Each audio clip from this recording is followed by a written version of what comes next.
आपने कभी सुना है 14 लोक? ये कोई कहानी नहीं, बल्कि एक गहरा आध्यात्मिक रहस्य है। हमारे ब्रह्मांड में कुल 14 लोक माने गए हैं, 7 ऊपर और 7 नीचे।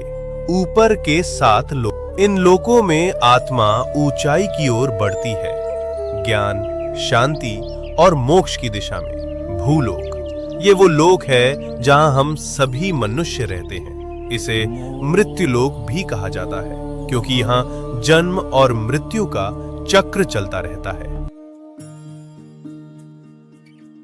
भूवर लोक, ये लोक भूलोक और स्वर्ग लोक के बीच स्थित है। ये ऊर्जा रूपों का क्षेत्र है जो भौतिक और दिव्य लोकों को जोड़ता है। स्वर्ग लोक, देवताओं का लोक, जहां इंद्र और अन्य देवता निवास करते हैं।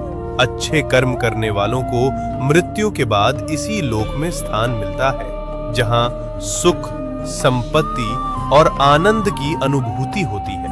महरलोक, ये दिव्य ऋषियों, तपस्वियों और महान आत्माओं का निवास स्थान है, जहां वशिष्ठ और विश्वामित्र जैसे महान ऋषि तपस्या करते हैं। जनलोक, इस लोक में वे आत्माएं निवास करती हैं जिन्होंने ज्ञान और ध्यान में परम सिद्धि प्राप्त की होती है। यहाँ के वासी ब्रह्मा जी की लीलाओं में लीन रहते हैं। तपलोक, अत्यंत शक्तिशाली तपस्वियों का स्थान, जो शरीर से परे केवल चेतना में स्थित होते हैं। ब्रह्मलोक, यह है अंतिम लक्ष्य है, जहाँ केवल सत्य है, मोक्ष है और ईश्वर का साक्षात्कार होता है। इन ऊर्ध्व लोकों में आत्मा का जाना मतलब है धीरे धीरे शुद्ध और जागरूक होना। अब बात करते हैं नीचे के 7 लोकों की। यहाँ भोग, मोह और भ्रम ज्यादा होता है। अतल लोक, राक्षसों और मायावी शक्तियों का घर। वितल लोक, जहाँ कामनाएं और भोग